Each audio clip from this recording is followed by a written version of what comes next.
Qui voit l'âge? Qui voit l'âge? Qui vient de reprendre le trône de la Liga? Oui, que pour 24 heures, de toute façon, demain on reprend le trône. Aujourd'hui, vous êtes dans le rétro. Pardon, je fais le malin, parce que c'est un peu tout ce qui me reste aujourd'hui. Victoire 3-1 face à Alaves. Ouais. On aurait tellement pu faire mieux. On aurait tellement pu prendre plus de buts. Premièrement, pour fêter l'anniversaire du Barça, le retour de monsieur. Deuxièmement, pour fêter l'anniversaire du Barça, son premier but au Camp Nou. Troisièmement, pour fêter l'anniversaire du Barça, le capitaine is back, Rafinha. Bien évidemment avec le titre de MVP. Et je pense qu'on peut se le dire assez clairement. Il y a une équipe avec et une équipe sans lui. Il a même réussi à bonifier Dani Olmo. C'est dire à quel point Rafinha a de l'impact dans cette équipe. Olmo, auteur d'un doublé aujourd'hui, il n'avait pas marqué depuis 2 mois. Aujourd'hui, il en claque 2. Pour tous ceux qui vont vouloir rigoler sur le petit raté de Lamine Yamal, je vous vois venir. Bon, il fait le con. Mais n'oubliez pas qu'avant ça, il vient dribbler le gardien. Il vient rentrer dans la défense tout seul. Il se la crée tout seul cette action. Ou presque. Et que même si j'aurais préféré qu'il tire immédiatement première intention, pied gauche, il ferme premier poteau, voire même pied droit, arrêtez de chercher la moins petite bête pour lui tomber dessus. Souligne également la bonne performance de Gérard Maldini en défense centrale. Impérial. Vraiment. Ce monsieur qu'on a eu pour 25 euros. 25 millions, pardon. Mais dans le football actuel, c'est comme si on avait payé 25 euros tellement il est fort. Pour être très honnête, j'ai encore énormément de lacunes. On joue l'Atlético pour le prochain match et j'espère que le niveau sera beaucoup plus élevé. Mais avec le retour de Pedri et de Jong au milieu, quand on voit le match de Casado et de Bernal aujourd'hui, je me dis que c'est là que sera la différence. Bisous des premiers. Attendez. La réaction d'Ansiflik et des joueurs après le match. Nous avons commis trop de pertes de balles et nous devons corriger cela. Gagner est important et devrait nous donner confiance. Nous devons gérer le temps de jeu de tous les joueurs. En première mi-temps, nous avons eu de nombreuses occasions de marquer et en seconde également. Je suis content des 3 points, mais nous avons encore beaucoup de progrès à faire. Aujourd'hui, nous avons alterné réussite et échec. Nous devons travailler là-dessus. Pour le coup, il a vraiment tout dit. En première mi-temps, on avait un Barça offensivement qui était pas mal. On a réussi à se créer pas mal d'occasions, etc. Même si je trouve que dans le dernier geste, on peut encore s'améliorer. Mais défensivement, c'était vraiment chaud. On verra si Pedri peut débuter contre l'Atlético mardi. Nous avons une séance de récupération demain. Je lui ai parlé après le match et il m'a dit qu'il se sentait bien. Eric souffrait beaucoup à cause du coup qu'il a reçu au nez. Il va bien mais il lui était impossible de jouer vu la douleur qu'il ressentait. Pour le moment, sans vous mentir, j'ai eu un peu peur. Mais heureusement, rien de grave. Quand Rafinha presse, tout le monde est prêt à faire de même. Il a beaucoup de dynamisme. C'est toujours un avantage d'avoir un joueur fiable comme Gérard Martin pour occuper le poste de défenseur central. Concernant le retour de Rafinha, pas trop la peine de parler. C'est lui le capitaine de l'équipe. Quand il est sur le terrain, on voit directement la différence. Aujourd'hui, il a joué seulement 60 minutes et il a été élu homme du match. Et concernant Gérard Martin, je sens que de match en match, quand il joue au poste de défenseur central gauche, il y a de l'amélioration. Bernal, jouer au Camp Nou Spotify est une grande fierté. Je me souviens d'y être venu enfant pour assister au match depuis les tribunes. Je progresse au fil du match. Ces 45 minutes me feront du bien. Aujourd'hui, c'est vrai qu'il a pas été excellent, mais petit à petit avec du rythme, je pense qu'il sera meilleur. Dani Olmo, lui, nous sommes ravis de pouvoir compter sur le plus grand nombre de joueurs possible. Nous sommes heureux du retour de Rafa et Pedri. Ils sont revenus plus tôt que prévu. Nous avons hâte de les voir jouer davantage. Et pour finir en beauté, Rafinha, je suis heureux d'être de retour et d'aider l'équipe. Marquer, faire des passes décisives, participer au travail défensif. Je cherche à retrouver ma meilleure forme physique après ma blessure. Donc là, ça veut dire qu'aujourd'hui, il a fait ce match de malade mental et pourtant, il était même pas à 100%. C'est trop une dinguerie. Bref, en tout cas, n'hésitez pas à me donner vos avis dans les commentaires, histoire de savoir ce que vous en pensez, et moi, je lirai tout ça. Wow, Joan Garcia. Sans lui, les gars, on est mal. On est mal parce qu'on joue contre Alaves, la 3e pire attaque du championnat, les gars. Ils nous ont mis un but en 1 minute 19. Mais c'est même pas eux qui ont bien joué le coup. On leur a donné. Bref, mi-temps, le FC Barcelone gagne 2-1 contre Alaves dans un match. Franchement, honnêtement, je suis pas satisfait de ce que je vois. Offensivement, il y a du bon. La première fois de la saison que ce trio, celui qui nous a fait rêver la saison dernière, commence un match ensemble. Et ça fait plaisir parce que tu vois qu'il y a des automatismes, tu vois qu'il y a une compréhension. Même si Lewandowski manque un peu de cardio, les gars, le lancer, il est carbo. Il est carbo. Quand Rafinha et Yamal font le pressing, les 2 centraux de l'équipe adverse ont tout le temps de relancer parce que Lewandowski est à la traîne. Heureusement qu'on a un grand Rafinha, le Rafinha des grands soirs en fait. C'est lui qui est impliqué sur les 2 buts. Premier but, il prend la profondeur. Et ça, je l'ai toujours dit, c'est l'un des meilleurs joueurs du monde. Si ce n'est le meilleur actuel dans les appels de balles. Bien lancé par Gérard Martin. Et ça, c'est la différence avec Araujo. Lui, il a le pied pour. Donc voilà, il récupère, centre au 2e poteau, légèrement dévié par Lewandowski, mais je pense qu'il fait même pas exprès. Yamal se trouve en position. Il frappe. Premier but pour le jeune crack au Camp Nou.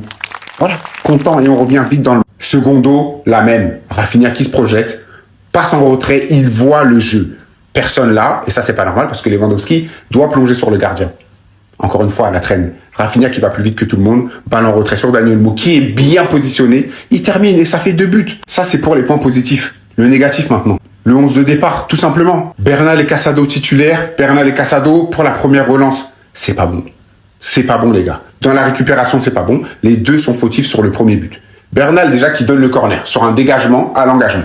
Tu comprends pas. Au corner, centre au premier poteau, Casado, je sais pas, il tente un ciseau, une bicyclette alors qu'il est pas dans la bonne surface. Déviation, Rafinha qui était juste derrière pour récupérer, eh ben non, ça le lobe. Et Bernal qui est au marquage sur le premier passeur, il se fait bouffer, but derrière. Qu'est-ce que vous voulez? Pas au diapason. Certains joueurs du Barça ne sont pas au diapason. J'ai hâte que Pedri entre pour remettre un peu d'ordre dans tout ça. Donc voilà la team, 2-1 pour le moment. Est-ce que vous pensez que le Barça va encore encaisser en deuxième mi-temps? Et surtout, est-ce que vous pensez que l'entrée de Pedri va nous donner un peu plus de contrôle du ballon? Moi, je pense que oui. Pedri, Rafinha, Yamal, ça peut faire énormément de bien. Donc voilà la team, qu'en pensez-vous? J'attends votre analyse en commentaire. Rendez-vous contre l'Atlético Madrid. On a raté notre test face au PSG. On a raté notre test face au Real. On a raté notre test face à Chelsea. La semaine prochaine, on affronte l'Atlético. Et j'espère qu'on montrera pas du tout le même visage qu'on a montré aujourd'hui. Faire 2-1 jusqu'à la 90e minute contre Alaves à domicile, avec un Alaves qui en deuxième mi-temps a arrêté de jouer, sachant que quand Alaves a voulu t'attaquer en première mi-temps, ils ont été dangereux, sachant que c'est eux qui ouvrent le score sur une mauvaise relance de Casado, un cadeau pour Alaves, Garcia qui en première mi-temps te fait aussi un gros arrêt, et Alaves qui a surtout beaucoup raté ce soir. Si on affiche ce niveau face à l'Atlético, les gars, on va se faire rétamer. Heureusement que ce joueur est de retour, car il a simplement transformé la première mi-temps à lui tout seul. Rien que dans son intensité, dans son pressing, c'est lui qui est sur le coup pour le but de Lamine Yamal, c'est lui qui est sur le coup encore une fois pour le but de Dani Olmo, donc sans aucune surprise, Rafinha MVP. Au moins on a pu voir le retour de Pedri, c'est un retour qui va faire énormément de bien. Doublé pour Olmo ce soir, et des matchs intéressants de ce genre, il doit les enchaîner avec la blessure de Fermin Lopez afin de retrouver de la confiance et que Flick lui donne beaucoup plus de responsabilités. En tout cas, la défense a été inquiétante en première mi-temps et définitivement Flick ne compte jamais arrêter son piège du hors-jeu. On verra ce que ça va donner contre l'Atlético. Sinon vous les gars, vous en pensez quoi? Ramenez-vous sur Snap sans nuit. Qu'est-ce que vous voyez là au juste? Gérard Martin, un joueur qui peut jouer défenseur gauche et défenseur central? Moi, je vois un débat qui doit s'ouvrir. Un vrai débat. Qui mérite d'être titulaire au FC Barcelone. Et je m'étonne à vous dire ça. Hein. Est-ce que Gérard Martin doit débuter titulaire dans l'axe gauche? On a vu aujourd'hui sa qualité de relance. Il a cassé plus de lignes que tous nos milieux. Il apporte même un but avec cette passe phénoménale pour Rafinha. Ou est-ce qu'il doit tout simplement remplacer Baldé à gauche? J'aime Baldé. J'aime énormément Baldé. Et je m'en suis jamais caché. Il y a une seule et unique chose qui me dérange, c'est lui. C'est son pied gauche. Son manque de pied droit. Sa capacité à ne pas savoir faire des centres. Si seulement on pouvait fusionner Gérard Martin et Baldé. Aujourd'hui, Gérard Martin, c'est 127 ballons touchés. 7 duels aériens gagnés sur 8, parce qu'il est très bon de la tête. 2 duels gagnés sur 4, 103 passes réussies sur 111, 5 balles longues réussies, 4 tacles réussis sur 5, 5 dégagements, 2 récupérations de balles, 1 interception, 2 fautes gagnées. Je me surprends à vous faire cette vidéo, moi le premier, hein. Moi qui l'ai tant insulté, qui tant voulu qu'il dégage. Aujourd'hui, je commence à voir ce qu'Hansi Flick voyait chez lui. Et je dis pas qu'il doit être titulaire, je pose juste la question. À vous de me dire ce que vous en pensez. Respect. Mes respects. Monsieur Gérard Martin, mes respects. Moi ici, et vous pouvez regarder mes vidéos, les gars, même les plus anciennes, j'ai jamais manqué de respect à Gérard Martin. Parce que son rôle, il a jamais été facile. Quand il jouait à gauche, c'était la doublure de Baldé. On sait que Baldé a un niveau à son prime assez exceptionnel. On peut le comparer même au meilleur à son poste aujourd'hui quand il est à son prime.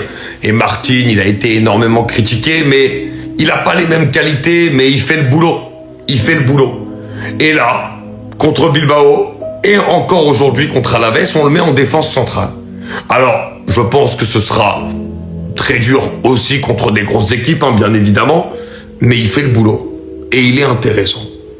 Il y a eu des bons retours sur Lucas Boyer dans le match, que j'ai bien aimé, ou même niveau vitesse, il montrait qu'il pouvait bien revenir sur ses adversaires. Et il y a surtout eu de superbes relances. Notamment celle-ci, où ces relances, la plupart du temps, elles sont bonnes, mais ces ouvertures, comme celle-ci pour Rafinha, qui va donner le but au Barça, elle est magnifique. Et il montre qu'il peut avoir cette capacité dans son jeu, qui d'ailleurs est propre à des Koubarsi ou même à des défenseurs en général au Barça, sans trop. Donc franchement, ça peut être une alternative. Alors je dis pas que ça peut marcher parce qu'ils ont encore beaucoup souffert aujourd'hui en défense, mais très franchement, ce mec-là, quand on a besoin de lui, eh ben il fait le travail. Donc il faut arrêter de le critiquer parce qu'il joue avec ses qualités. Et franchement, il fait de bonnes choses, même des fois bien plus que ce qu'on pense qu'il peut faire. Flick recherche un défenseur central gaucher. Est-ce qu'il a trouvé la solution? On verra ça au prochain match. En tout cas, après le match, il a dit, nous discutons avec le staff technique, nous avons besoin d'un défenseur central gaucher pour la relance. Nous comptons sur Gérard Martin pour ce poste. C'est un grand professionnel et on sait toujours ce qu'il peut faire. On va pas se mentir les gars qu'aujourd'hui, Martin a fait son match, 9 duels remportés, 4 tacles réussis, 5 dégagements, 5 longues passes, 103 passes, 127 touches de balle et 2 récupérations. C'est lui qui fait cette superbe passe pour Rafinha. Qu'on ait un autre joueur que Koubarsi qui puisse faire ce genre de passe, les gars, c'est très intéressant. D'où la combine, un gaucher, un droitier. Maintenant, est-ce que défensivement, Gérard Martin et Koubarsi peuvent tenir la baraque? Je ne sais pas. Et depuis les saisons, les gars, l'absence qui se fait le plus ressentir, c'est celle de Inigo Martinez, qui était le patron en défense, le maître du piège du hors-jeu, très bonne relance, et défensivement, il était irréprochable. En tout cas, Flick veut un gaucher en défense, mais le problème, c'est qu'il a quasiment que des droitiers. Koubarsi, Araujo, Christensen, Eric Garcia, Koundé. Donc pour l'instant, il doit se contenter de Gérard Martin. Reste à voir comment il évoluera. Et franchement, Inigo Martinez, tu nous manques terriblement. T'aurais pas pu partir à la fin de cette saison? Bref, sinon vous les gars, vous en pensez quoi? Ramenez-vous sur Snap, on s'ennuie.